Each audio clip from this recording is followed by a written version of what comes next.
Bonjour à tous et bienvenue dans votre journal des produits de bourse de l'Obsa du jeudi 15 septembre. Nouvelle séance de forte volatilité à la Bourse de Paris avec une hausse de 1,89% à 2 949 points.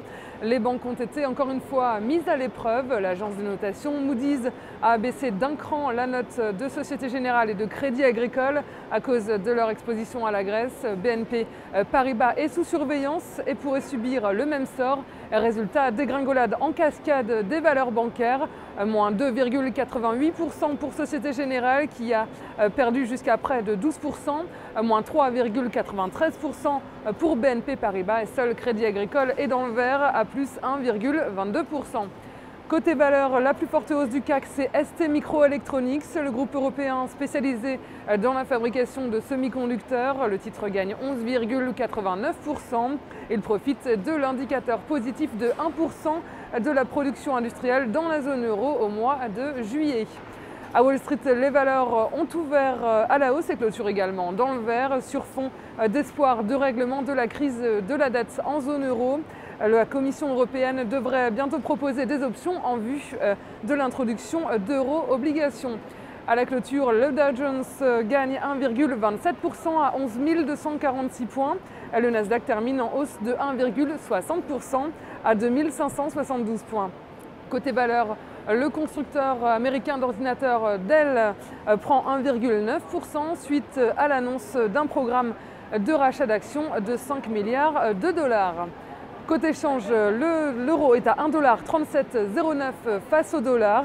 Le baril de brut recule de 1,37 $, il est à 88,63 $. Sur le marché des dérivés, les volumes sont en repli à 28 millions d'euros, échangés dans une séance de hausse. Le ratio call-put commence à s'améliorer avec 55% call contre 45% de put.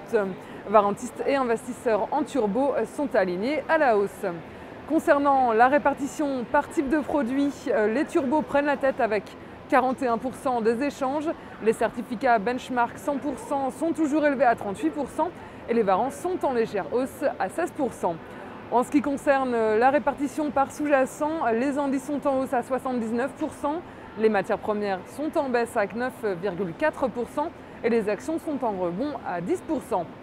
Dans la top 10, on retrouve en tête le CAC 40 à 38%, l'or à 7,8% et le DAX à 2%. Côté actions à suivre, on retrouve les financières après la baisse de la notation par Moody's avec BNP Paribas, Société Générale et Crédit Agricole. À suivre également les télécoms avec Bouygues. La valeur du jour, c'est aujourd'hui le groupe de construction Vinci. Graphiquement, la dynamique baissière est toujours présente sur le titre.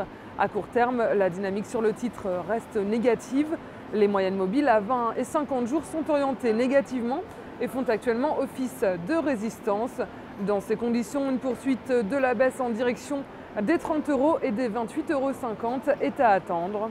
La stratégie qui vous est proposée pour jouer cette valeur, c'est l'achat du Warrant Put Vinci à 4 949 T d'Unicredit au prix d'exercice de 40 € et d'échéance au 2 décembre 2011. Voilà, c'est tout pour aujourd'hui. Bonne journée et à demain.